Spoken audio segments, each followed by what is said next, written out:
Okay, तो definitely यार आप लोगों ने ट्राई करना स्टार्ट कर दिया, प्रैक्टिस शीट बताएं। Yes sir. Yes sir. Yes sir.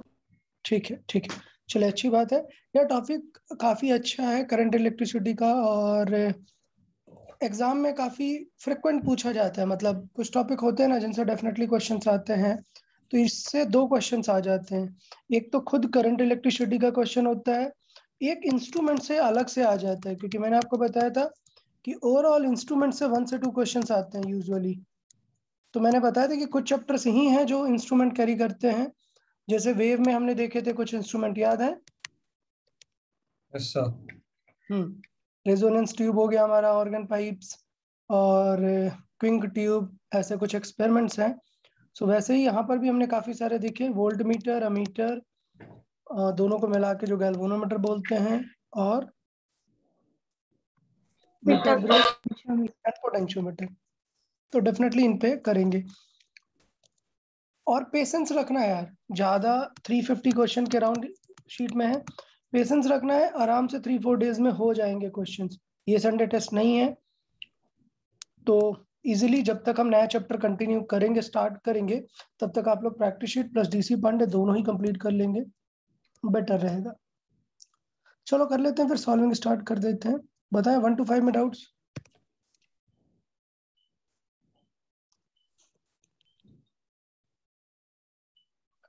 One two five में कोई डाउट क्या किसी को? 3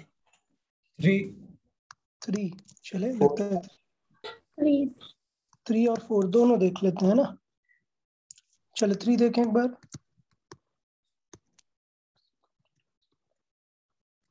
ओके, तो इसका मतलब ये हुआ कि किसी अलॉय का अगर रेजिस्टिविटी क्या है, रो डैश है, और हमें बोल रहा है कि इसके अलग मेटल का कुछ है, तो डेफिनेटली क्या करते हैं, अगर हमें पूरे उसका निकालना है अलॉय का, तो क्या रहेगा, रो डैश, उनका कंटेंट देखेंगे, मतलब उनका मास से कितना है, तो क्या आ जाएगा, m1 रो 1 प्लस m2 रो 2 अपॉन m1 प्लस m2। तो ये फैक्ट है यार कि अगर मैं बोल रहा हूं कि उनका रो और रो है, तो कोई सा भी रेशियो होगा, कोई सा भी रेशियो होगा, अगर दोनों का सेम है तो क्या फर्क पड़ेगा उसमें, सेम आना चाहिए ना। यस मतलब अगर मैं मैथमेटिकली देखूंगा तो इनका मेटल का क्या आना चाहिए, रो सेम आना चाहिए। बट ऐसा कुछ फॉर्मूला मैंने बताया है क्या? नहीं। नहीं, क्योंकि ऐसा कोई फॉर्मूला एग्जिस्ट ही नहीं करता है।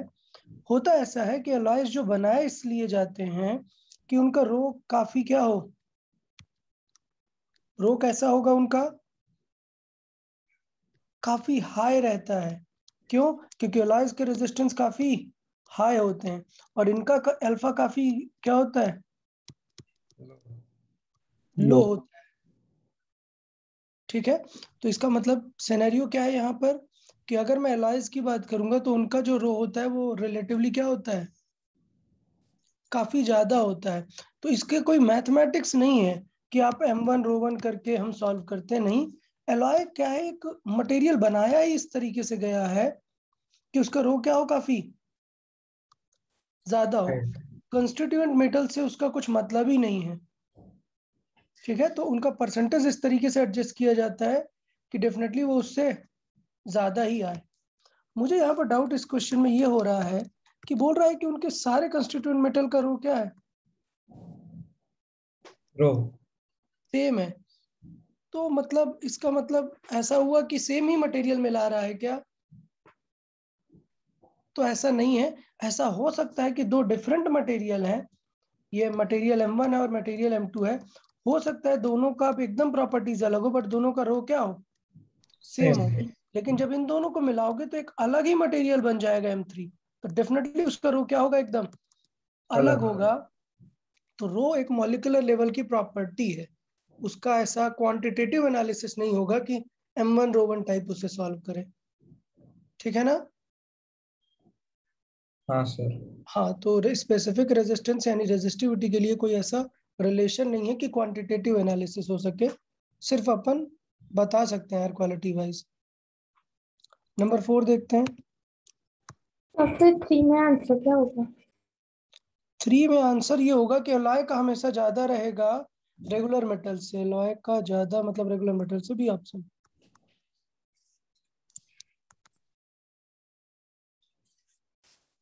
और देखें,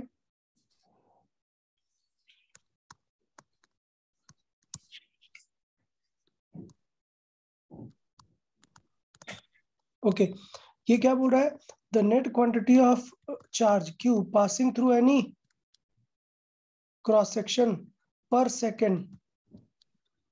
समझ आया कि कौन सी क्वांटिटी पूछ रहा है यार, आराम से सुने, कौन सी क्वांटिटी पूछ रहा है, charge passing through current density. Any cross section per unit time, मतलब करंट डेंसिटी पूछ रहा है, आई भाई ये पूछ रहा है विच इज जे। ठीक है, ये जे यूनिफॉर्म रहता है, कौन सी चीज बदलती है, आई बदलती है, आई डिपेंड करता है जे इंटू ए पे, जे इंटू ए इंटू कॉस थीटा पे। Okay yes sir. तो ये क्वेश्चन भी एकदम थ्योरेटिकल क्वेश्चन है, अब इन्हें ध्यान दो यार, ये क्वेश्चन स्लिप हो सकते हैं क्योंकि हमें रीड करके ये क्लियर नहीं रहता कि यार क्या पूछ रहा है, हमें लगता है कि एरिया भी ध्यान देना पड़ेगा, बट नहीं, उसने स्टेटमेंट में एरिया को यूज कर लिया ऑलरेडी, तो मतलब ये हमसे जे के बारे में पूछ रहा है। समझा, क्लियर है ये लाइन जो हम बताना चाह रहे हैं यहाँ पे? Yes sir. और ऐसे क्वेश्चन को जरूर ध्यान में रखना होता है क्योंकि जब आप एग्जाम में सॉल्व करोगे, फास्ट रीड करोगे, तो मिस हो जाते हैं, स्लिप हो जाते हैं ये चीजें। चलो 10 तक बताएं डाउट्स। तो फोर्थ एक बार फिर। चलो देखें फोर्थ एक बार समझ लेते हैं क्या कहना चाह रहा है। फोर्थ ये कहना चाह रहा है कि एक करंट है जो कि एल लेंथ के वायर में है, बट उसका क्रॉस सेक्शन क्या है, अलग, मतलब डिफरेंट जगह पर एरिया अलग अलग है, मैं ये कहना चाह रहा हूँ। तो अब यहाँ से कुछ करंट पास हो रही है, ठीक, वो ये कहना चाह रहा है कि क्या करंट किन किन बातों पर डिपेंड करेगी, मतलब करंट अलग होगी क्या होगी। तो होता ये है कि किसी भी वायर में अगर हम देखना चाह रहे हैं, क्या देखना चाह रहे हैं, रीड करके देखेंगे, the net quantity of charge Q crossing through any area पर सेकेंड, तो basically crossing through a unit area पर सेकेंड, हमें ये चीज पूछ रहा है और मुझे पता है कि ये चीज आई बाई है विच इज जे।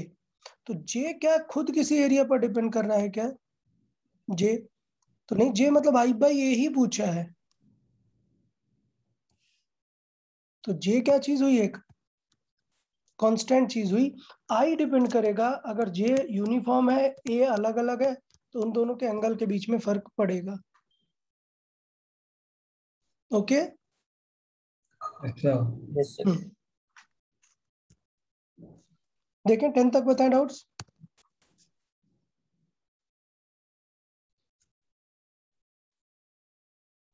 टेन तक कोई डाउट क्या?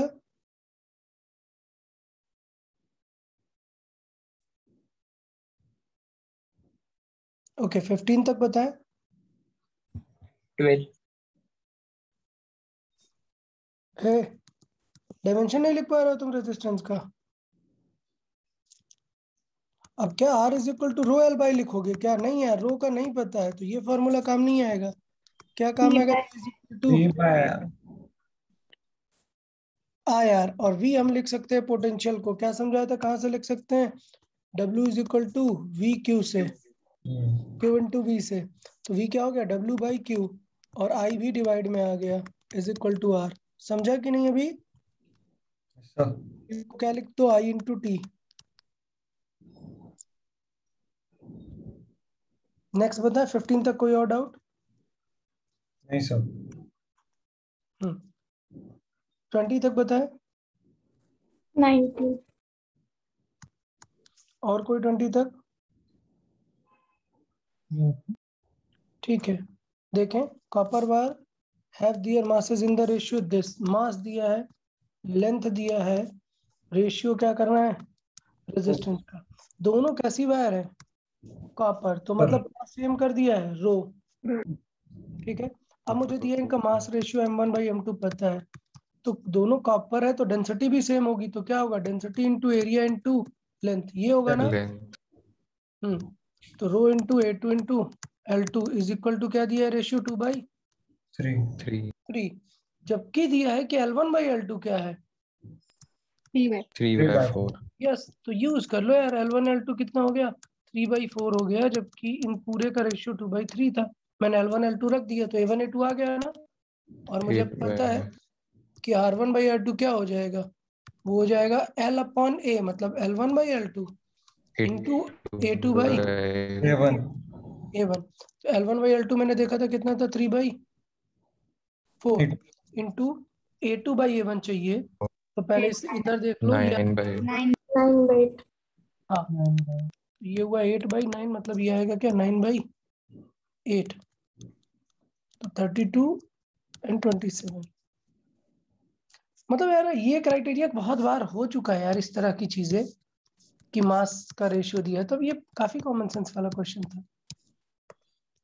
चले 25 तक बताए डाउट्स। 21 22 22 1 and 2 चले देखें। 3 ओम के बाद पोटेंशियल डिफरेंस। मैंने एक बहुत ही कॉमन सी बात बताई थी कि बैटरी बेटा बैटरी से जितनी करंट गई उतनी रिटर्न आनी चाहिए ना बैटरी में। Yes sir. अगर रिटर्न नहीं आ रही मतलब गलत है, तो क्या इस बैटरी की करंट इसमें जाएगी क्या ऐसे कभी नहीं। नहीं अगर कोई पाथ है यहाँ से वापस आने का तो ही जाके वापस आएगी। ओके, इसका मतलब मजबूरी है। इस 4 वोल्ट की करंट क्या 3 में जाएगी क्या? नहीं नहीं इस 3 वोल्ट ये 1 ओम नहीं है यार, ये 1 वोल्ट है। इस बैटरी की जाएगी क्या करंट इसमें? नहीं नहीं। तो बेसिकली 3 ओम में कोई भी करंट गई क्या? No sir no sir. नहीं गई। तो इसका मतलब इसका भी क्या आएगा आई इंटू आर। जी जब आई खत्म है तो Zero. बाकी खत्म होगी। ठीक है, तो ये चीज थोड़ा ध्यान देना है, लॉजिकल क्वेश्चन था ये। In the given circuit AVR volt meter reading of the volt meter. चले देखे वोल्ट मीटर की रीडिंग बताता हूँ। ये तो देखो यार, गलती क्या हुआ है कि वोल्ट मीटर को कहाँ लगा दिया है ए के पैरेलल में, बट ए तो ऑलरेडी इसके सीरीज में ही है। अमीटर तो सही लिखा हुआ है, कौन गलत लगा हुआ है? वोल्ट मीटर वोल्ट मीटर लगा हुआ है। अब इसका मतलब वोल्ट मीटर किसके क्रॉस का वोल्टेज बता रहा होगा? किसके क्रॉस का बता रहा है? Emitter. अमीटर का। Emitter. वोल्ट मीटर की रीडिंग क्या हो जाएगी I into R of ammeter. Ammeter. और क्वेश्चन में अगर एमीटर का नहीं दिया मतलब आइडियल मान रहा है ना, और आइडियल एमीटर का क्या होता है 0 Zero. जीरो। 0। तो इसका मतलब इन्होंने वोल्ट मीटर गलत एलिमेंट के क्रॉस लगा दिया हुआ है, जरूरत नहीं रहेगी। समझा ना यार? आइडिया यस क्लियर है सर। क्यों Yes, 0 sir. है? अगर यह नॉन आइडियल होता तो फिर आता आंसर, डेफिनेटली आता है यहाँ पर। यहाँ पर अपन सर्किट की आई निकालते और उसका आर रख देते। चलो 30 तक बताएं डाउट्स।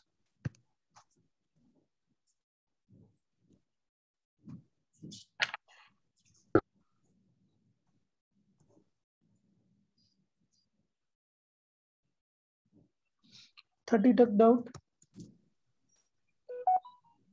29 29 में बताता हूँ, just hold on a second.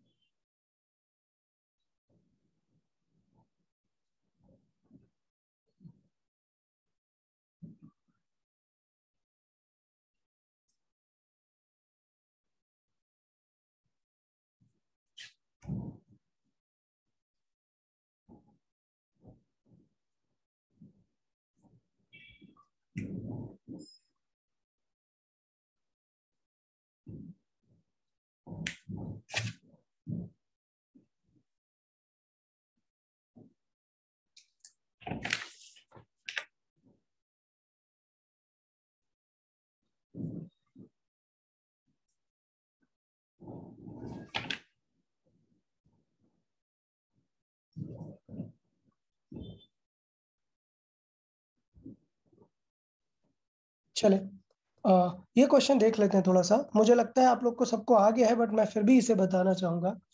Current कैसी दी है? एक फंक्शन, और क्या पूछ रहा है? चार्ज। चार्ज। चार्ज यहाँ से यहाँ तक। तो मैंने बताया ना यार, आई इज इक्वल टू क्या लिखते हैं? D Q by dt D T. ठीक है, तो मतलब डिफरेंशिएट करके आई निकाल सकते हैं। तो अगर मुझे क्यों निकालना है तो क्या होगा? आई इंटू डी टी। और मैंने क्या इंटीग्रेट समझाया? जब चीजों में डिवाइड होता है, like I is equal to Q by T है और फंक्शन है, तो फिर डिफरेंशिएशन होगा। वैसे ही अगर इनटू है तो क्या करते हैं फिर? इंटीग्रेट इंटीग्रेटेड आई इंटू इंटीग्रेशन टी को एलिमेंट बना लेते हैं डी टी। तो क्यू का आंसर क्या आ जाएगा इसका? इंटीग्रेशन। तो 2 इंटू टी का इंटीग्रेशन क्या आएगा? T square by 2। 3 into T का इंटीग्रेशन क्या आएगा? T cube by. क्लियर है ना? तो यहाँ से आंसर क्या आएगा? T square plus T cube. और ये आंसर है क्या? 2 2 3। तो आप लोगों ने सॉल्व कर दिया या नहीं? समझ आया कि नहीं? सब ठीक है। अच्छा, अब मैं एक चीज चाहता हूँ आप लोगों से। आप लोग मुझे आंसर करेंगे। एक क्वेश्चन मैं फ्रेम करता हूँ, देखना। दिया हुआ है cube is equal to 2t plus 5। समझिएगा, मैं चाहता हूं कि आप कैलकुलेट करें फॉर 2 सेकेंड, हीट कैलकुलेट करें इसका। तो बेटा हीट का फॉर्मूला क्या है बताया मैंने? Joule heat, I square I I square square R T. R. अब क्या यार, मुझे अलग से फॉर्मूला देने की जरूरत है क्या? आप समझ गए ना? क्या हो जाएगा? अगर यहाँ पर क्यू फंक्शन है तो फिर आई भी क्या आएगा? एक फंक्शन फंक्शन। तो इसका मतलब यहाँ पर मुझे हीट का क्या फॉर्मूला यूज करना चाहिए?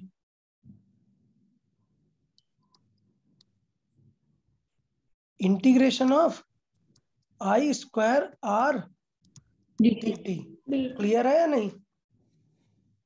यस सर ठीक है। अच्छा, फिर इसके बाद थोड़ा सा कर लेते हैं।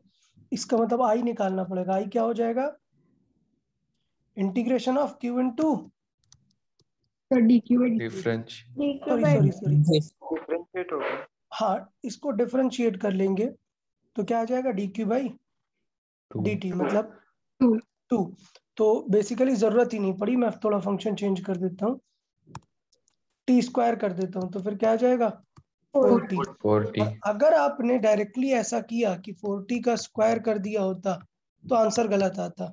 समझ आया ना? कभी भी फंक्शंस में ऐसे स्क्वायर करके इंटू टी ऐसे नहीं सॉल्व करते हैं कभी भी। क्लियर है ये? यस हाँ, क्योंकि यस अगर सर आपने ऐसा किया होता तब आपका आंसर आता 60t क्यूब। जबकि हमें पता है कि एक्चुअली इसे dt के साथ इंटीग्रेट करेंगे तो ये आएगा t क्यूब बाई 3 3। समझा कि आइडिया क्या डिफरेंस है? अच्छा, हाँ, अब एक सेकंड रुकेंगे आप लोग, थोड़ा सा होल्ड करेंगे। Just a minute. हाँ,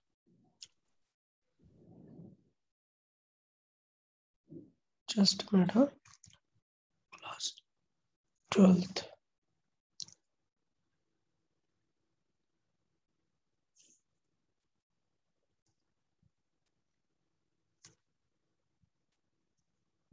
देखिए, यहाँ पे मैंने बुक ओपन की है। शायद आप लोग जानते होंगे ये कौन सी बुक है। अरे, देख के कलर समझ जाओ यार। Colour NCERT. मैं यहाँ पर दिखाता हूँ। यहाँ पर इसने करंट के बारे में हमें बताया हुआ है। क्या बताया हुआ है यहाँ पर? करंट के बारे में, इलेक्ट्रिक करंट। आप समझिए, सिर्फ यहाँ पर लिखा है डी क्यू बाई टी और डेल्टा क्यू बाई टी। कहीं पर भी एनसीईआरटी में नहीं लिखा कि आई इज इक्वल टू कैसे निकालते हैं, D Q by D T. तो क्या फिजिक्स का पेपर एनटीए सिर्फ एनसीईआरटी से बनाता है क्या? नहीं अगर ऐसा होता ना बेटा तो मतलब हो चुका था काम। मैं बात कर रहा हूँ नीट की, मैं बात कर रहा हूँ जेई की। एनसीईआरटी पे कहीं पे भी नहीं लिखा है कि I D Q by D T से निकालते हैं। बट क्वेश्चन आते हैं कि नहीं? मैं प्रीवियस ईयर, चलो बुक है, मैं क्या निकाल के दिखाऊं? आप जानते हैं डेफिनेटली। समझ गए? चलो, चाहिए तो हम हीट में जाके देखते हैं। ये सारी चीजें तो आपको करवा दी गई हैं, ये जो भी आप यहाँ पर देख रहे हैं।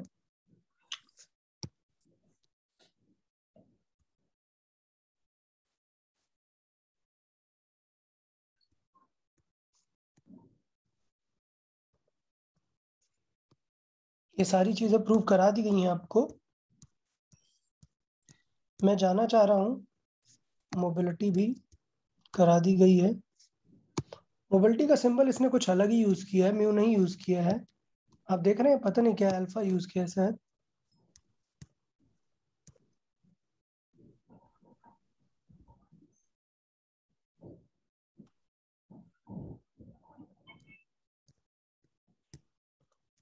Okay, electrical power and heat पे मैं आना चाह रहा था। ठीक है, यहाँ पर सिर्फ फॉर्मूला बताया जाता है आपको कि वी आई टी होता है, वी आई होता है, आई स्क्वायर आर होता है, वी स्क्वायर बाई आर होता है। सिर्फ ये, कहीं पर भी पूरे एनसीईआरटी में कहीं पर भी नहीं लिखा है कि हीट लिखेंगे integration of I square R D T. और बेटा भर भर के क्वेश्चन आते हैं, आप 10 इयर्स में देखोगे तो कम से कम 2 क्वेश्चंस इस पे आपको मिल जाएंगे। तो यार कोई बताएगा मैं क्या समझाना चाहता हूँ, मैं क्या चीज कन्वे करना चाहता हूँ? कोई बताएगा?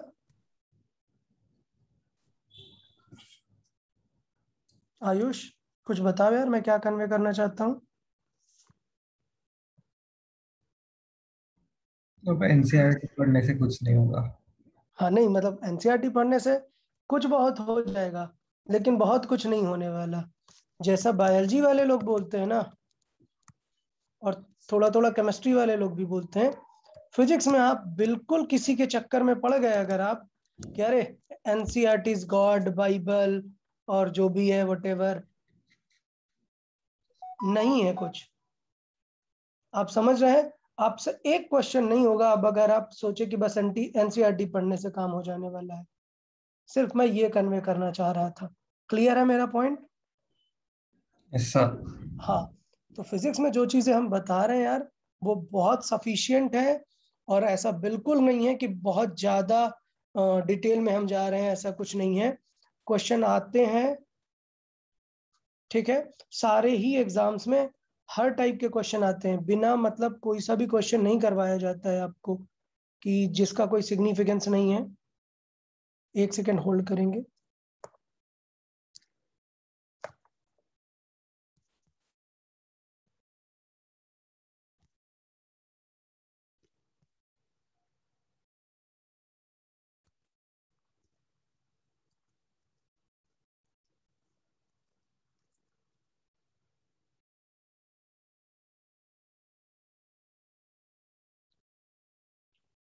ओके, तो डेफिनेटली डाउट जेई वालों का तो नहीं होता। जेई वालों को तो पता है कि यार डेफिनेटली एनसीईआरटी से तो कुछ नहीं होने वाला है। लेकिन आप समझिए, मैं थोड़ा सा दिखाना चाह रहा हूँ कि नीट वाले स्टूडेंट्स के लिए।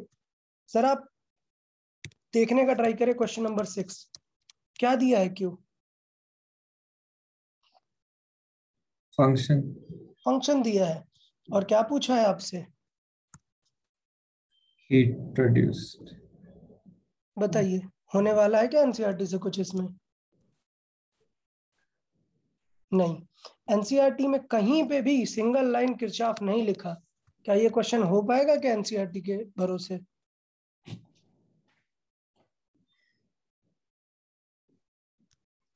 और ऐसा नहीं कह रहा हूं कि मैं इस ईयर ऐसा क्वेश्चन आ रहे हैं, ये तो मीटर ब्रिज वगैरह हो गया।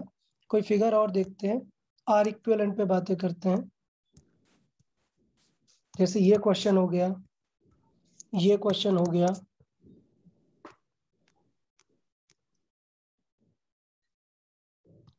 ये क्वेश्चन हो गया।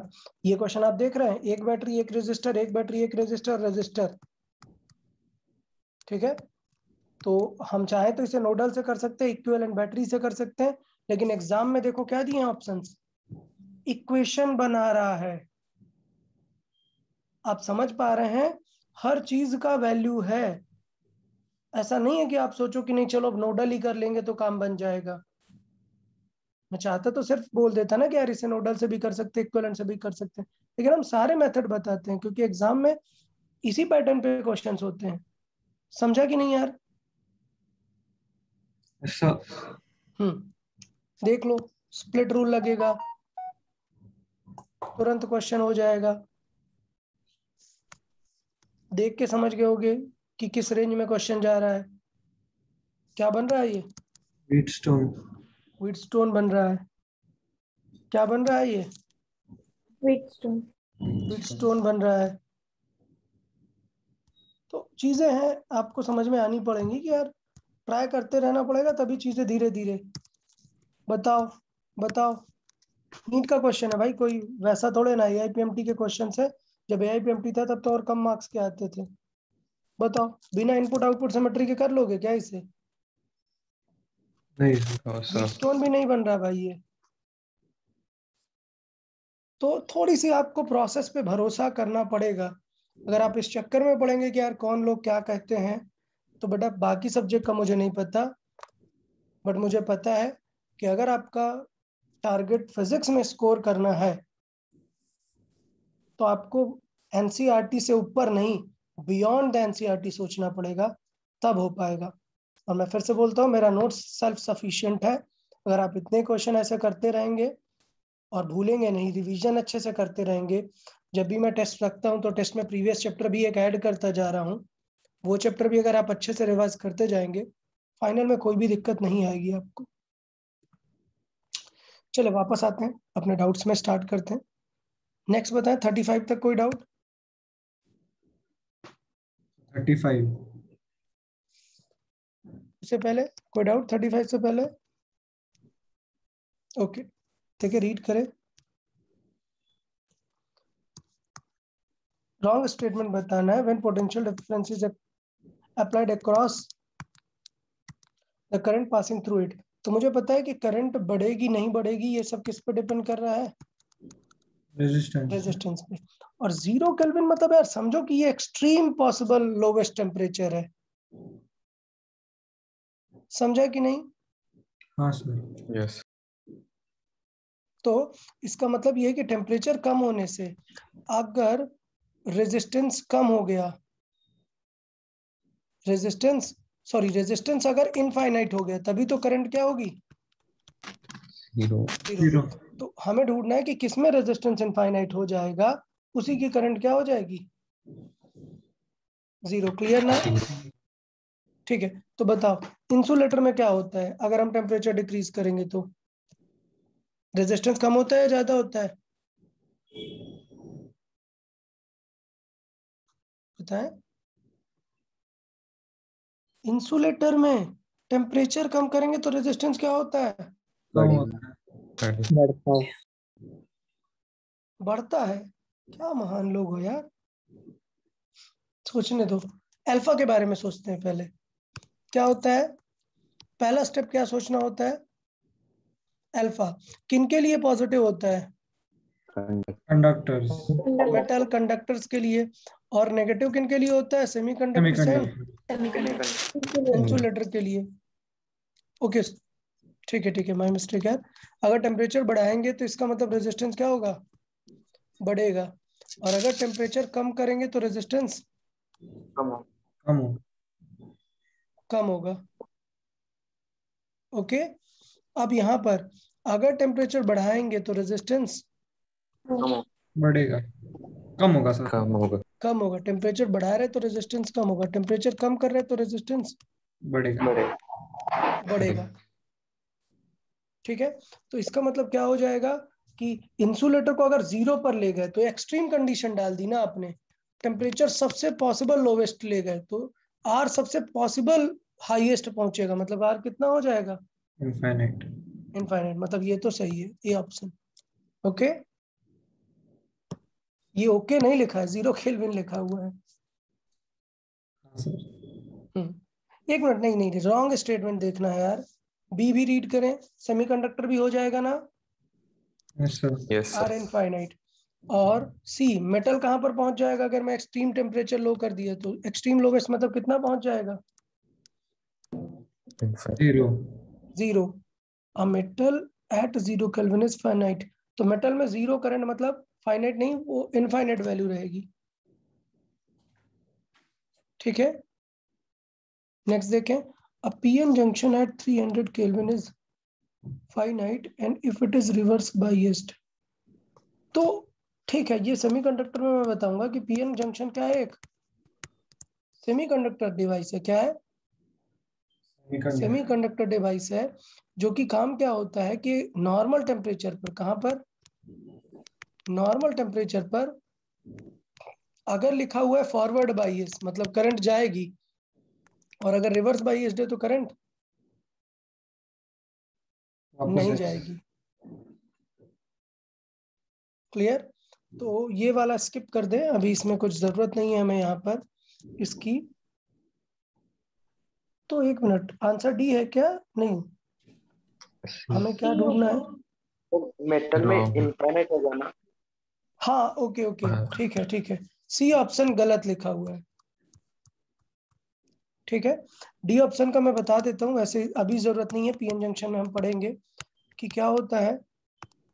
इसमें करंट कुछ इस तरीके से पास होती है, थोड़ी देर तक रेजिस्टेंस होता है, उसके बाद करंट स्टार्ट हो जाती है, और बैकवर्ड में बिल्कुल भी करंट नहीं जाती, माइक्रो एम्पियर पे रहती है करंट।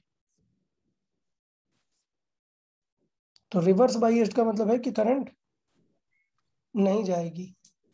क्लियर? एक बहुत ही छोटी वैल्यू, फिक्स वैल्यू रहती है। तो if it is reverse biased मतलब एक फाइनाइट और बहुत ही स्मॉल करंट वहां पर जाएगी। खैर पीएन जंक्शन को अभी स्किप करें, जरूरत नहीं है इसका। सर थर्ड कैसे गलत नहीं समझा? फाइनाइट नहीं है, फिक्स वैल्यू नहीं है, इनफाइनाइट रहेगी वो वैल्यू। फाइनाइट मतलब एक फिक्स एलिमेंट, कुछ फिक्स वैल्यू, फाइनाइट वैल्यू नहीं रहेगी, इनफाइनाइट रहेगी ना करंट, क्योंकि आर क्या हो गया? जीरो। हाँ जीरो। जैसे यहाँ पर देखो ना, यहाँ पर फाइनाइट वर्ड यूज करा है, वो बताना चाह रहा है कि करंट जीरो नहीं होती है, एक थोड़ी सी वैल्यू होती है, माइक्रो एम्पियर में होती है वो वैल्यू रिवर्स बाइस्ड में। चलो 36 से बताएं 40 तक। 37 7 और ठीक है 38। 38 वैसे बताने की जरूरत नहीं है, मैंने बताया था ना कि अगर दोनों ग्राउंडिंग में दिख रहे हैं तो दोनों का वोल्टेज क्या है? Zero. जीरो। और सेम वो वोल्टेज का मतलब ही होता है कि they can be connected with the wire. तो ये सिंगल लूप किरचॉफ बन गया ना? Yes sir. ठीक है, सिंगल लूप किरचॉफ में आप जानते हैं कि आई कैसे निकालते हैं? आई कैसे निकालते हैं? V total upon R equivalent. R equivalent, R total. तो वी टोटल दिख रहा है 10 है, कोई अपोज वगैरह है क्या? नहीं। आई भी पता है तो आर पता चल जाएगा ना सर्किट का। ठीक है, चले 36 देखते हैं एक बार। 36 यार देखो यार, अभी ऐसे क्वेश्चंस को आपको समझना पड़ेगा कि जहां डेटा गिवन है वहीं से स्टार्ट करें।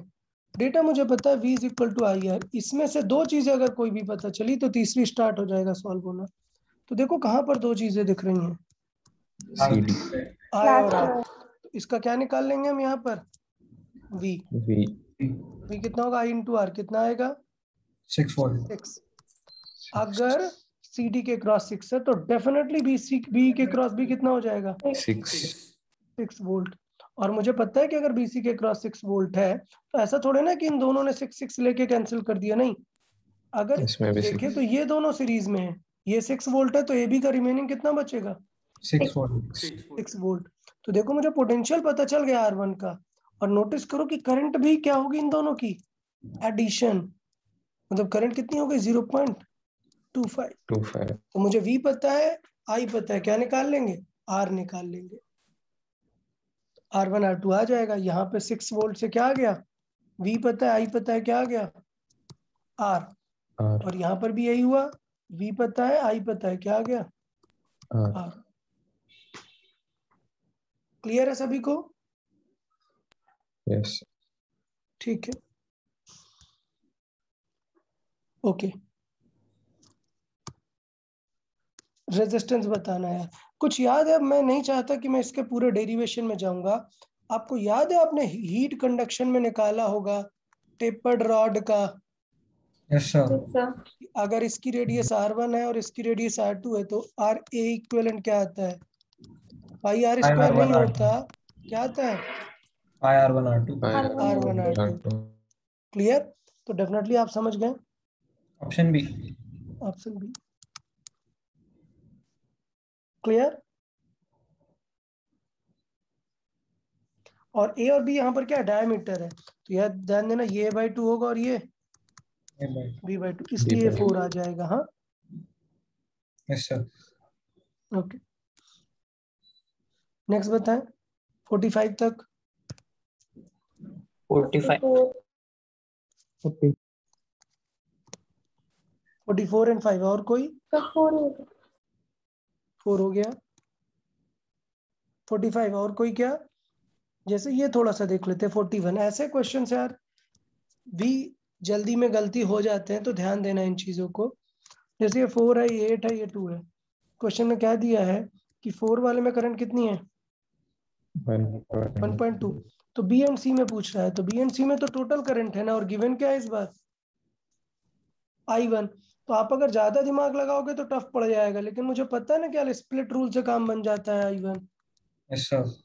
R2 upon R1 plus R2 into I। I1 दिया है तो I आ जाएगा, और वही I टोटल किस में जा रहा है B2C में। समझ आया यार आइडिया। यस अब अगर I पता चल गया तो B2C का आप क्या निकाल सकते हो पोटेंशियल। ओके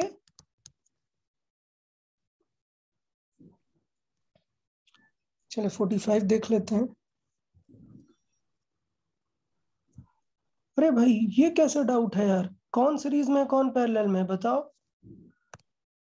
ये करंट गई, एक इधर चली गई और एक इन दोनों में गई ना, तो 3 and 3 सीरीज कितना हुआ 6, और ये 6 अब क्या होगा इसके, तो 6 and 3 का पैरेलल 2, ठीक है 6 into 3 by 9 आ गया 2। अब 2 आ गया तो वोल्टेज दिया है आई कितनी आ जाएगी टोटल 3/2। टोटल पूछा है किसी सर्किट में पूछा है, टोटल पूछा है। भाई साहब ये डाउट होना ही नहीं चाहिए था, अगर ये डाउट होगा तो फिर क्या होगा आगे। दो ऑप्शन सेम। अरे वाह क्या, मतलब बहुत ही टफ बात थी यार। देखो कुछ डिफरेंशिएशन इंटीग्रेशन लगाओ, शायद ये ऑप्शन में डिफरेंस पता चले। अरे यार ठीक है, BSc में से कोई होगा करेक्ट। क्या आंसर दिया है, सी दिया है। हाँ तो इसको बदल लो, सोचो कि ये कुछ और लिखा है।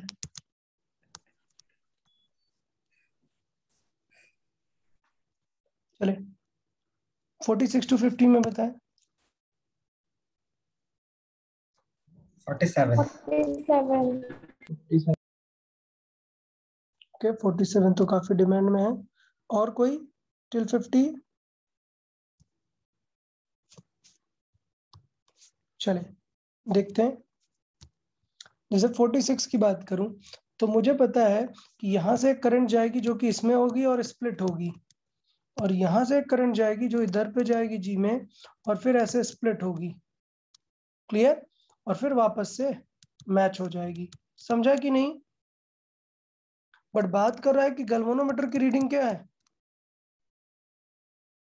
0। इसका मतलब ये हुआ क्या कि इस बैटरी की कोई भी करंट और इस बैटरी की करंट दोनों मिलकर क्या कर रही हैं, एक दूसरे को कैंसिल कर रही हैं, बैलेंस कर रही हैं। तो इसका मतलब ये जो पार्ट इसका स्प्लिट होके कम हो गया, ये वापस से यहाँ मिल गया ना। तो क्या इस रेजिस्टर को कोई डिफरेंट करंट फील हुई क्या, नहीं। ऐसा लगा कि इस सर्किट में करंट है ही नहीं।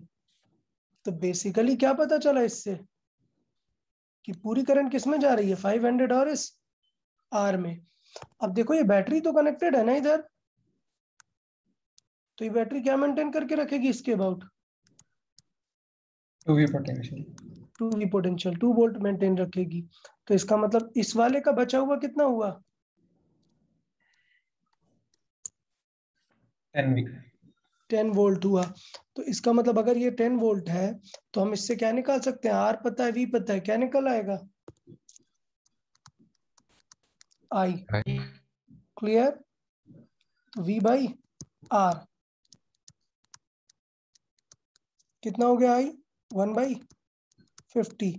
अब मुझे पता है कि ये आर निकालना है, बट मुझे पता है कि इसका वोल्टेज 2 है, तो आर कितना आ जाएगा?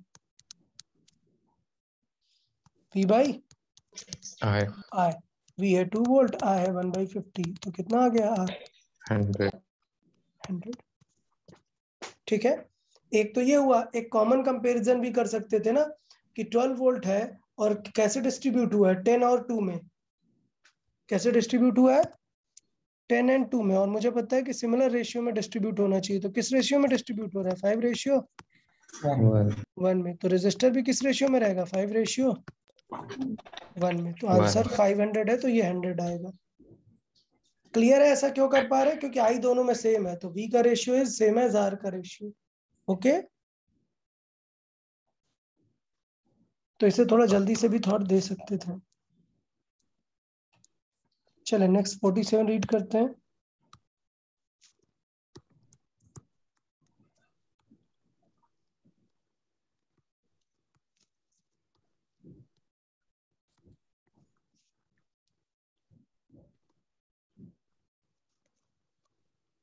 अरे ये भाई क्या डाउट इसमें क्या आ रहा है?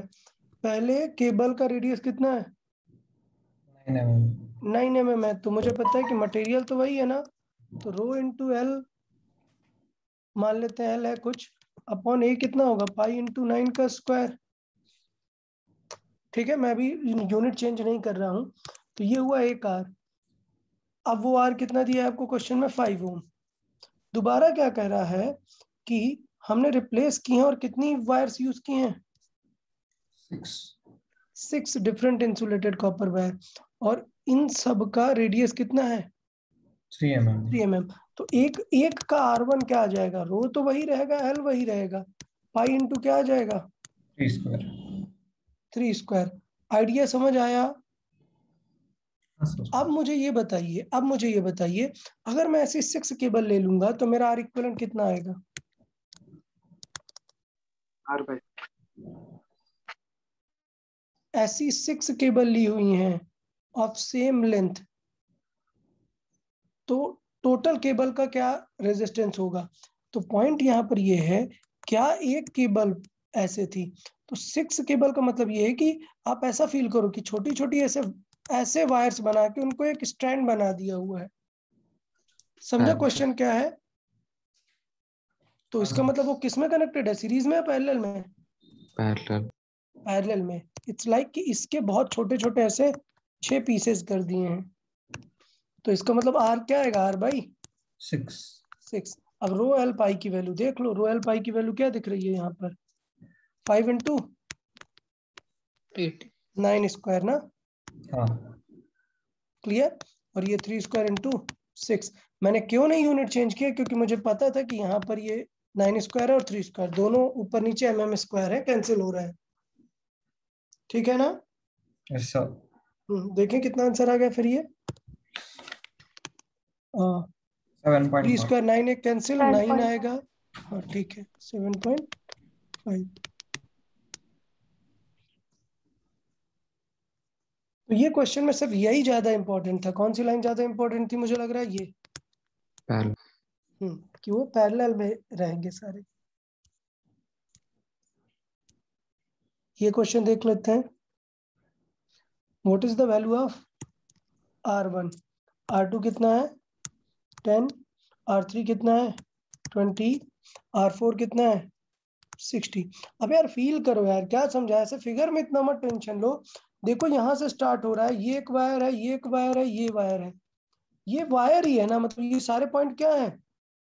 Parallel. सेम है। तो इसका मतलब ये जो 20 है ये ऐसे ही कनेक्टेड है, और ये जो 40 है ये भी ऐसे ही कनेक्टेड है। ये दोनों क्या है? पैरेलल। तो अब आप सॉल्व कर देंगे। टोटल करंट पता है, टोटल वोल्टेज पता है, तो सर्किट का क्या आ जाएगा? R Equal. इक्विवेलेंट।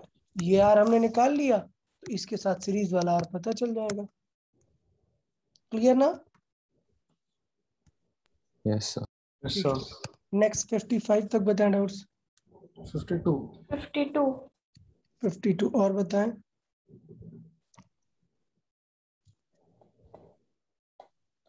ठीक है, चले देखिए 52 देख लेते हैं। Is it true for both series and parallel circuit? Series and parallel circuit. ठीक है. Voltages are additive, currents are additive, powers are additive, elements in circuit carry different currents. एक minute. Which of the following statement is true for both series and parallel? मतलब मान लेते हैं series है, दो resistor ले रहे हैं, तो उन पे वोल्टेज एडिटिव है, ठीक है, लेकिन पैरेलल में एडिटिव होगा क्या? नहीं सर. नहीं. फिर बात आती है करंट्स. तो करंट्स होगा क्या एडिटिव? पैरेलल में होगा, इसमें पैरेलल में होगा और सीरीज में नहीं है. पावर्स की बात करें तो पावर्स अगर सीरीज में है तो क्या होगा? 1/, करके करेंगे, और अगर पैरेलल में है तो डायरेक्ट करेंगे. मतलब एडिटिव का यार मीनिंग नहीं समझ आ रहा हमें, एग्जैक्टली कहना क्या चाह रहा है क्वेश्चन, वो थोड़ा सा थॉट है. क्या इसमें क्या ऑप्शन दिया हुआ है? पावर से थी. Powers is additive. कोई बताए, किसी ने देखा है क्या ऑलरेडी इसमें एडिटिव वर्ड का यहाँ पे क्या मीनिंग है?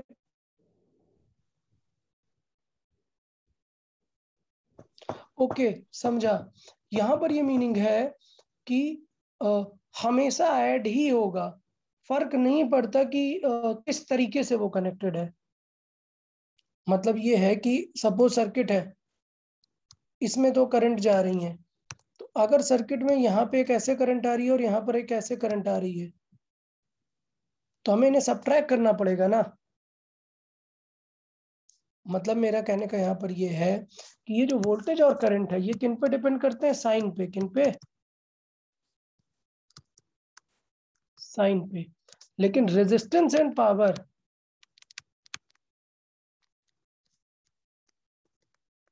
या फिर हीट, ये साइन पे डिपेंड करती है क्या? नहीं सर. नहीं. तो ये ऑलवेज एडिटिव है. मतलब सिस्टम की बातें हो रही हैं. ऐसा नहीं है कि आप अपोजिट डायरेक्शन में लगा दोगे तो सबट्रैक्ट हो जाएगा.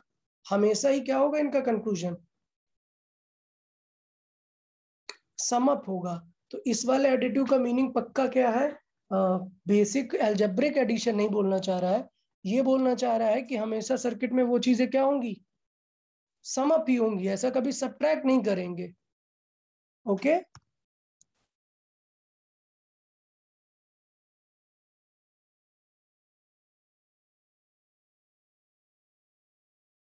यार ये पॉइंट क्लियर है कि यहाँ पे क्या है इस क्वेश्चन का पर्पस? Yes sir. ठीक है. किसी को कहीं पे अगर और ऐसा सिमिलर कुछ मिले तो बताएंगे, एक बार मुझे टेक्स्ट करेंगे डेफिनेटली.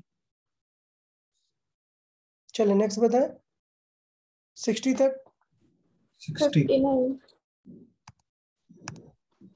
59 एंड 60. देखें 59 देख लेते हैं.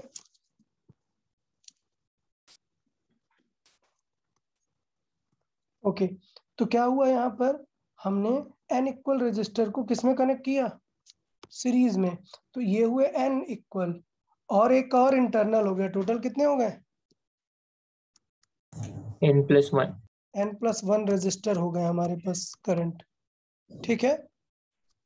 तो I की वैल्यू हमें मिल गई. अब then n resistor R connected in parallel to the same battery. तो उन पैरेलल वालों का R क्या आएगा? R/n. लेकिन उसके इंटरनल से तो हमेशा ये किसमें कनेक्ट होगा? सीरीज. सीरीज में. तो I इज इक्वल टू, ये मान लेते हैं I1 है, ये I2 है, तो वो क्या आएगा? E/R/n होगा पैरेलल का, प्लस इसका इंटरनल का R तो लिखेंगे ही ना हमेशा. तो मतलब इसका आंसर क्या आएगा? NE/n+1R. समझा कि नहीं?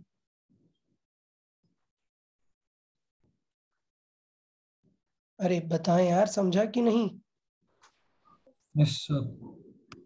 Harshada, Yes, sir. ये समझ आया ना? यहाँ पर सारे पैरेलल हैं तो R बाई N बनाएंगे, जबकि यहाँ पर NR बनाया था और जो इंटरनल है वो तो अपन ऐड करेंगे ही। तो इसका मतलब इसकी करंट कितनी हो गई, N times of the old one, मतलब I2 is N times of I1। तो क्वेश्चन में क्या कह रहा है, करंट 10 टाइम्स है, तो इसका मतलब N कितना है, 10। ओके। Yes. 60 देखें, in the circuit the volt meter records 5 volt, मतलब इसके क्रॉस कितना वोल्टेज है भाई, 5 वोल्ट।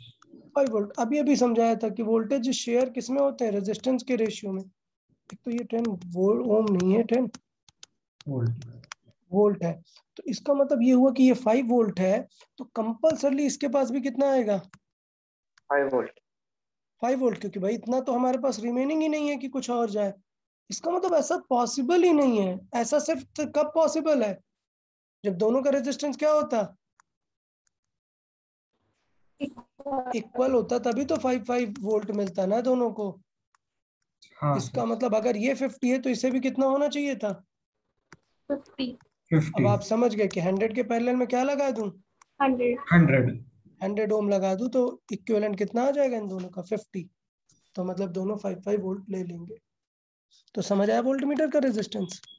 ऐसा। तो सॉर्ट ऑफ कॉमन सेंस का क्वेश्चन ज्यादा है ये, अच्छे से ध्यान दिया। टारगेट हमने 5 से शुरू किया कि यार इसका 5 वोल्ट है, मतलब 100 का 5 वोल्ट है। अब बैटरी 10 वोल्ट की है, तो 50 को भी कितना मिलेगा, 5 वोल्ट। अब हमें पता है कि मजबूरी है कि दोनों को 5 वोल्ट मिल रहा है, मतलब दोनों के रेजिस्टेंस कैसे होने चाहिए थे, सेम। सेम होने चाहिए थे। तो वहां से पता चला कि इसको हमें रजिस्टर 50 करना पड़ेगा, मतलब पैरेलल में सेम रजिस्टर 100 का लगा दो। तो अच्छा है, टेक्निकल क्वेश्चन था ये थोड़ा।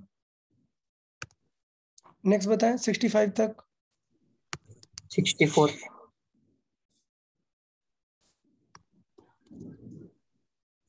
65। और कोई,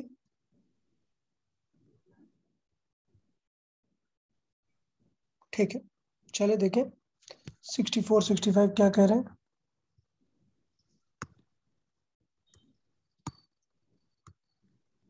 इक्विवेलेंट, देखो ये वो वाला है ना, अल्फा वाला सिखाया था कि एक वायर एल और आर का है, एल और ए का, ठीक है, इसका रो 1 है। अगर यहाँ पर सिमिलर एक और वायर आ गया जिसका एल सेम है, ए सेम है, बट ये क्या है, अलग है, जो इक्विवेलेंट बनेगा उसकी लेंथ क्या माननी पड़ेगी आपको, 2L। समझाया ना, क्यों, क्लियर है या नहीं,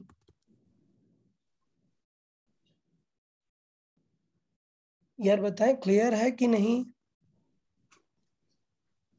Yes, sir. Yes, sir. अब दोनों में इक्वेट क्या चीज कराओगे, रो तो हमें सॉल्व करना है। तो एक्सपेंशन वगैरह में देखते थे कि इक्विवेलेंट का मतलब होता है कि ये दो रॉड मिलके काम करेंगी, वो अकेले ये रॉड कर देगा, मतलब जो आर इक्विवेलेंट है वो उन दोनों से मिल जाएगा हमें, R1 प्लस R2। तो क्या आएगा ये रो, बट एल क्या यूज होगा यहाँ पर, 12. 2L। तो rho equivalent 2L by A will be rho 1L by A plus rho 2L by A. तो क्या आंसर आ गया इसका मतलब, rho equivalent rho 1 plus rho 2 by 2। समझा कि नहीं,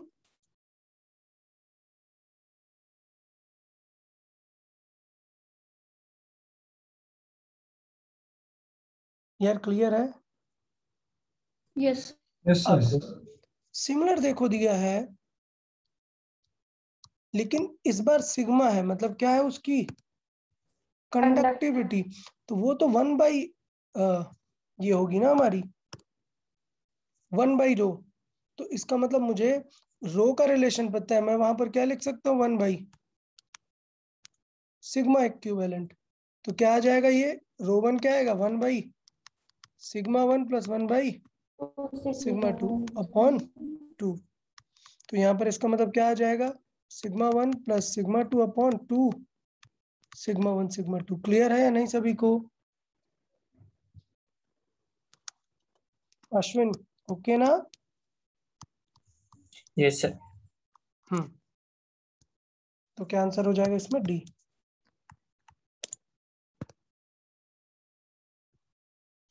चलो नेक्स्ट बताता है 70 तक डाउट्स। 67.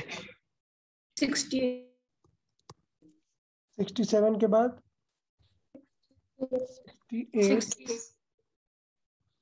70. 9 देखो ऑलरेडी बताया है, 9 बताया है ना?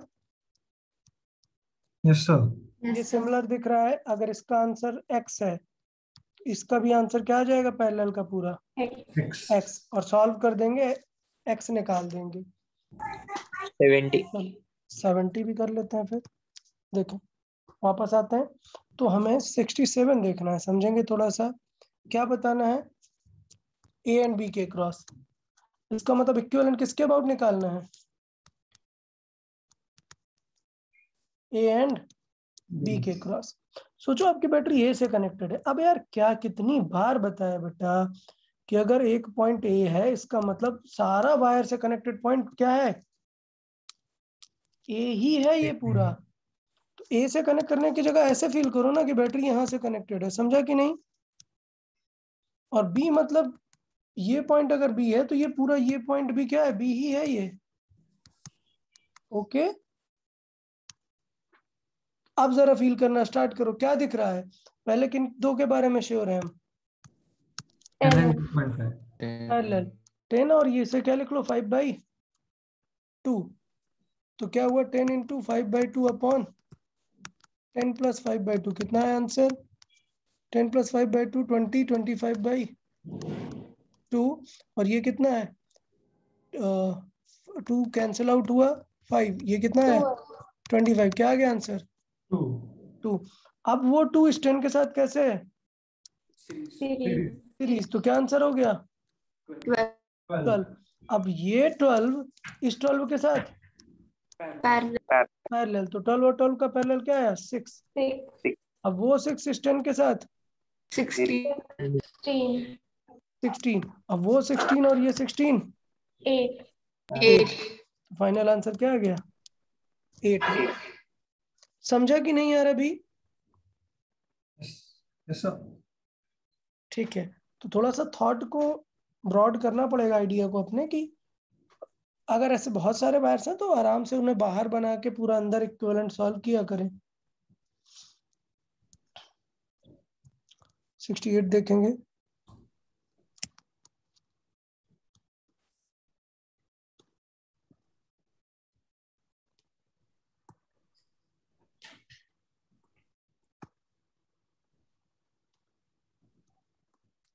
ओके, इसमें क्या पूछ रहा है कि ये एक लेंथ है L1 और ये एक लेंथ है L2। पहले इसका रेजिस्टेंस कितना था? पूरे रिंग का कितना था? 12। तो मतलब मैं पूरी रिंग के लेंथ के अलोंग बोल दूंगा ना कि पूरी लेंथ का कितना आंसर है? 12। अब बोल रहा है कि L1 L2 का निकालो। अगर ए और बी का रेशियो कितना आ रहा है? ए और बी के अबाउट 8:3। तो मुझे पता है ना कि चलो मैं मान लेता हूं कि ये x है और ये y। तो R इक्विवेलेंट कितना आएगा इनका? आएगा R1 into R2 by R1 plus R2। समझा यहाँ तक पॉइंट? अब मुझे पता है कि R इक्विवेलेंट कितना दिया है? 12 नहीं, 8/3।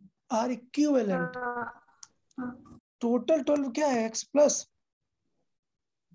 y। Okay, x plus y 12 है, तो y को क्या लिख दो? 12 - x।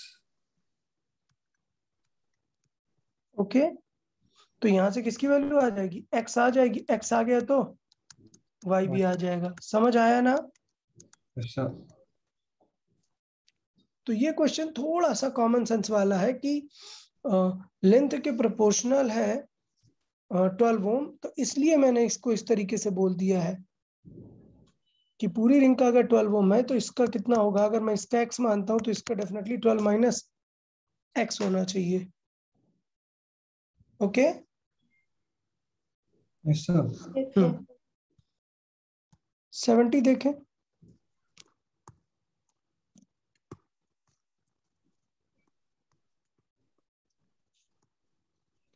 कैपेसिटर में चार्ज बताना है, तो देखो क्या समझाया कि जब ये कैपेसिटर फुल चार्ज हो जाएगा तो क्या इसमें करंट जाएगी, क्या इस वायर में सर जाएगी क्या? No sir. इसका मतलब ये कैंसिल हो गया, तो अब सर्किट में सिर्फ करंट कहाँ जा रही है, इधर ना। तो ये 1 है, ये 1 है और ये 0.5 है, कितना हुआ टोटल रेजिस्टेंस? 2.5। तो आई कितना हुआ? 1 V बाई 2.5 मतलब हुआ 1 एम्पियर। और आपको पता है कि अगर 1 एम्पियर है तो इसमें कितना लॉस होगा, आई इंटू स्मॉल आर कितना हुआ, 0.5 वोल्ट ना। तो 2.5 वोल्ट था और 0.5 लॉस हुआ, मतलब इन टर्मिनल के अलोंग कितना फील हो रहा है उसे? 0.5। 0.5 नहीं बे, 0.5 तो कैंसिल हो रहा है, लॉस हो जा रहा है, कितना हाँ। फील होगा? 2 वोल्ट। 2 वोल्ट। समझा कि नहीं यार, बताइए यार आप। Yes sir. अगर मैं ऐसे 2 पॉइंट टर्मिनल ले लूंगा तो उनका फील होगा कितना, 2 वोल्ट, क्योंकि टर्मिनल वोल्टेज हो जाएगा ईएमएफ माइनस IR। ओके है। हाँ सर। और यही पूरा 2 वोल्ट किसे मिल जाने वाला है, कैपेसिटर कैपेसिटर को। तो क्या पूछा है, Q Q is equal to CV लगा दो। 10. Okay yes sir. चले नेक्स्ट बताएं, 75 तक डाउट्स। 73 73 और कोई 75 तक डाउट? और कोई डाउट क्या? नहीं। देखो यार, देखते ही लग रहा है कि ये वायर है, मतलब इन दोनों पॉइंट को क्या ले लो, साथ में बना लो यार। Same. ये इतनी सारी वायर है, मतलब ये पूरा पॉइंट क्या है, A। ये सारी वायर एक साथ है, ये पूरा पॉइंट क्या है, B।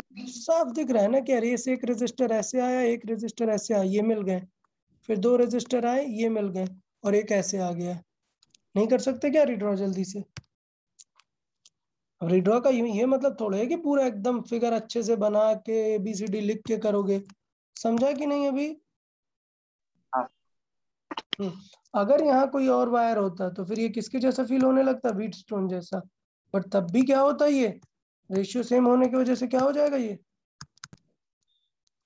बीच वाला वायर हमेशा 10. कैंसिल हो जाता। तो अब पता है ना, 2 का 1 1 और फिर वापस से 2 आएगा, बिल्कुल वीट जैसे सॉल्विंग है, और फिर इस 2 के साथ पैरेलल बन के क्या आंसर आ जाएगा फाइनली, 1. 1। 1 नेक्स्ट 100 तक बताएं, कोई डाउट? सॉरी 80 तक। 78. 78 और कोई देखें? Same same same similar question. 0 kelvin में करंट थ्रू द इंसुलेटर क्या हो जाएगी, 0। सही है, क्योंकि R क्या हो जाने वाला है, इनफाइनाइट। सेमीकंडक्टर का भी इनफाइनाइट, इसका R हो जाएगा 0, तो I क्या आनी चाहिए, इनफाइनाइट। तो करंट 0 है एट 0 केल्विन, नहीं करंट कितनी है, इनफाइनाइट। ये देखो क्या लिखा है, अ silver wire is more then in nichrome wire if they have identical dimension. तो आइडेंटिकल डायमेंशन है तो सिल्वर और नाइक्रोम में करंट किस में ज्यादा होगी, तो किस बात पे डिपेंड करेगा, R पे। अब बताओ सिल्वर और नाइक्रोम में क्या है, सिल्वर क्या है, मेटल है, और नाइक्रोम क्या है, एक Alloy. अलाय। तो किसका रेजिस्टेंस ज्यादा होने वाला है,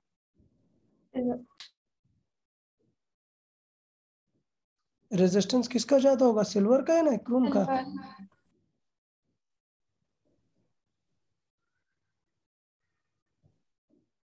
नहीं यार, एलॉयज की रेजिस्टेंस ज्यादा होता है ना।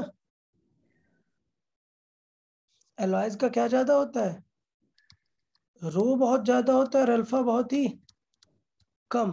मतलब उनका रेजिस्टेंस काफी ज्यादा होता है, बस वो वेरी नहीं करता टेम्परेचर के साथ। Okay, yes sir. तो अगर नाइक्रोम का रो ज्यादा है मतलब उसका रेजिस्टेंस भी ज्यादा है। सिल्वर का रेजिस्टेंस कम है, मतलब ये भी करेक्ट है। मतलब करेक्ट नहीं, रॉन्ग बताना था, तो डी ऑप्शन करेक्ट है। समझा ना क्यों? Yes sir. तो ये चीज थोड़ा सा ध्यान देना इस चीज को लेके कि rho of alloys is greater than the normal metals.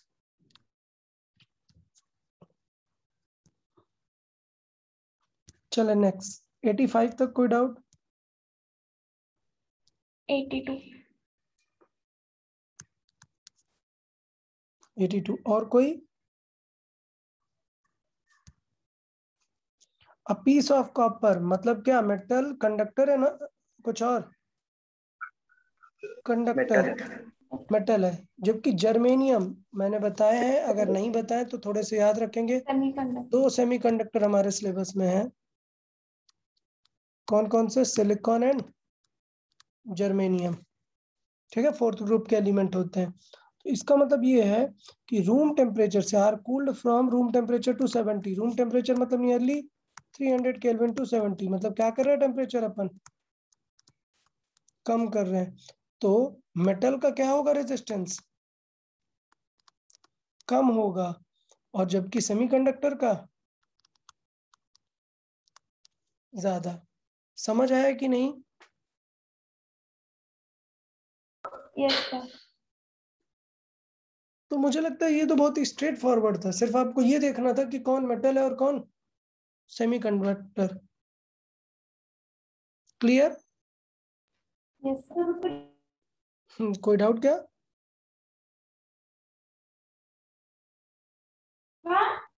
Okay, देखिए नेक्स्ट 85 तक बताएं, हो गया ना? नेक्स्ट 90 तक बताएं।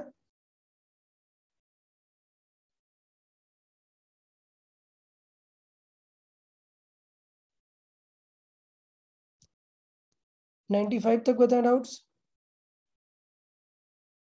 95 तो 91 के 95 भी, 91 भी मार्क कर लेते हैं। चलिए देख लेते हैं 91।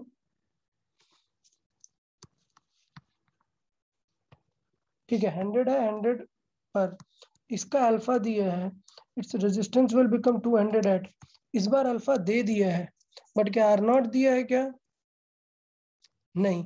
तो बेस्ट है कि मैं क्या कर दूं, R2/R1 is equal to 1 plus alpha into T1 plus 1 plus alpha into T2। तो बाद में रेजिस्टेंस कितना हो गया? 200 अपॉन R1 कितना हो गया था? 100। 1 प्लस अल्फा हमें पता है। T1 कितना टेम्परेचर है? 0 से चेंज देखना है 100। तो अल्फा है 0.5 इंटू 100, कितना बचा? 0. एक मिनट, उल्टा कर दिया मैंने। T2 और T1, तो 0.05 इंटू T2 हमें क्या करना है? फाइंड करना है। T1 कितना हो गया? 1 प्लस 0.5। 100 का मल्टीप्लाई कर दिया ना, ये कितना हो गया? 1.5 इंटू 2 कितना हुआ? 3।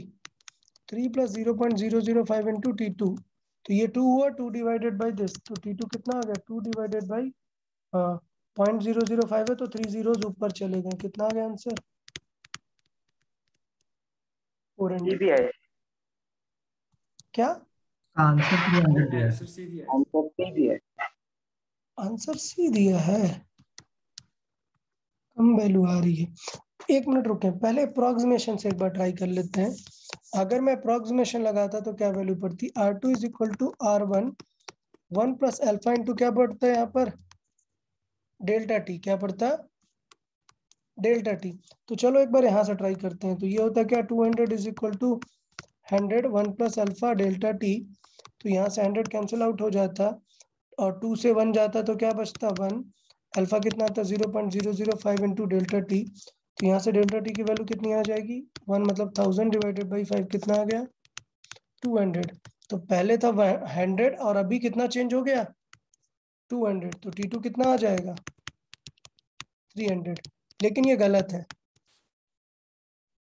ये गलत है। क्लियर ना आप लोग को? Yes sir. क्यों गलत है? क्योंकि ये तो एक क्या है अप्रोक्सीमेटेड वैल्यू है, एक्चुअल कैसा सॉल्विंग है, ये करेक्ट सॉल्विंग है। तो मुझे पहले ही दिख गया था कि अल्फा डेल्टा टी छोटा नहीं है, इसलिए मैंने अप्रोक्सीमेशन पहले ही नहीं लगाया। समझ आया ना? आंसर करेक्ट करेंगे, बुक में मिस्टेक है, 4 मोस्ट अप्रोप्रिएट होगा, कोई भी अप्रोक्सीमेशन नहीं। और दिख भी रहा है ना कितना बड़ा डिफरेंस आ रहा है। अगर अप्रोक्सीमेटेड होता तो इतना 100 का डिफरेंस ही नहीं आना चाहिए था। Okay Yes, sir. तो एक मिनट, ये पूछा किसने हमसे? अश्विन तुमने पूछा ना?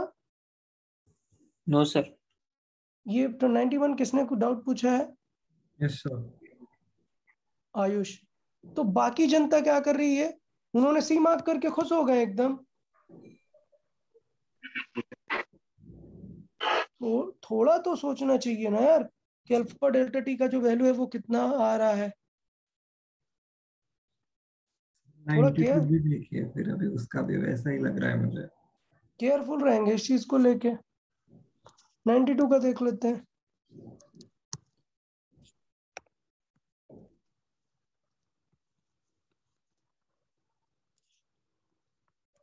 मतलब ये 0 पर है और ये 100 डिग्री पर है। क्या टेम्परेचर पर 5.8 हो जाएगा। तो अब यार देखो यार मजबूरी है। क्या मजबूरी है कि 0 दे दिया है, तो क्या समझाया था अगर 0 दे दिया है अल्फा को कैंसिल करने का ट्राई करो तो क्या हो जाएगा R2 minus R0 upon R1 minus R0 is equal to, दोनों को डिवाइड करेंगे तो अल्फा कैंसिल हो जाएगा। क्या आता है यहाँ पर? T1 by T2। हाँ मैंने पहले 2 रखा है तो T2 बाई T1। T1। अब ये 0 के रेस्पेक्ट में, मतलब ये डेल्टा नहीं है, एक्चुअल आंसर्स है। तो देखो क्या होगा 5.8 माइनस 5 कितना आएगा 0.8। फिर है 5.2 माइनस 5 मतलब 0.2 इज इक्वल टू आएगा T2 अपॉन T1 कितना था 100। तो T2 कितना आ गया 400। 400। क्या आंसर दिया है? 400 ही दिए। 400 ही दिया। तो इसमें क्या डाउट था? सर इसको डायरेक्ट वो स्केल कांस्टेंट से भी कर सकते हैं। स्केल कांस्टेंट एग्जैक्टली क्या बोलना चाह रहे हो, फिर से बताएं। अच्छा ठीक ठीक ठीक समझा। ये वहां पर जो पड़ा था थर्मोमीटर, थर्मोमीटर वाले से ना, प्लैटिनम रेजिस्टेंस थर्मोमीटर, वहां पर जो स्केल कांस्टेंट इक्वेट करते थे वही कर सकते हैं इनडायरेक्टली, उससे भी यही रिलेशन है आने वाला है। ओके ना? बाकी लोग को समझा कि क्या बोलना चाह रहा है वो? एक याद है ना आपको थर्मोमीटर पढ़ाया था, platinum resistance thermometer. Yes sir. जिसमें रेफरेंस के रेस्पेक्ट में सॉल्व करते हैं नीचे, तो वो भी यहाँ पर कर सकते हैं। चले ठीक है, तो अपन के कितने 95 तक डिस्कस हो गए ना। तो इसके बाद से 3.4 वाले सेक्शन से अपन कल डिस्कस कर लेंगे, आगे आने वाले लेक्चर पे डिस्कस कर लेंगे। ओके, तो सॉल्विंग करते रहेंगे, जल्दी से जल्दी ज्यादा से ज्यादा सॉल्विंग करके रखेंगे। आप लोग ये बताएं कि क्या आपने 1 to 80 जो है, सॉरी 100 to 180 है, वो सेक्शन के क्वेश्चन कर लिए हैं या 180 के आगे से स्टार्ट कर दिए हैं आप लोगों ने सॉल्व करना? ये सर। ये बीच के कर लिए हैं या ये? क्योंकि उसके अकॉर्डिंग बताओ तो नेक्स्ट लेक्चर में, मतलब कल चाहिए तो अपन ये डिस्कस कर सकते हैं, फिर ये कर लेंगे। या आप लोग सीक्वेंस में कर रहे हैं, बताएं। सीक्वेंस में किया है। चलो सीक्वेंस में कर रहे हो तो ठीक है, पहले ये डिस्कस कर लेंगे, फिर आगे किरचॉफ वगैरह वाले कंटिन्यूस डिस्कस कर लेंगे, क्योंकि इसमें मोस्टली सारे पावर्स रिलेटेड है ना, पूरे पावर हीट ये सब। ठीक है चलेगा, तो अपन सीक्वेंस में ही डिस्कस करेंगे। ओके, तो कल डेफिनेटली एटलीस्ट पूरा एटलीस्ट 180 तक हो जाना चाहिए, क्योंकि नियरली 80-90 क्वेश्चंस तक तो अपन डिस्कस कर लेते हैं। चलो ठीक है, फिर टेक केयर गाइस। हाँ okay, bye bye everyone. Bye. Bye, sir. Bye bye all of you. भाई साहब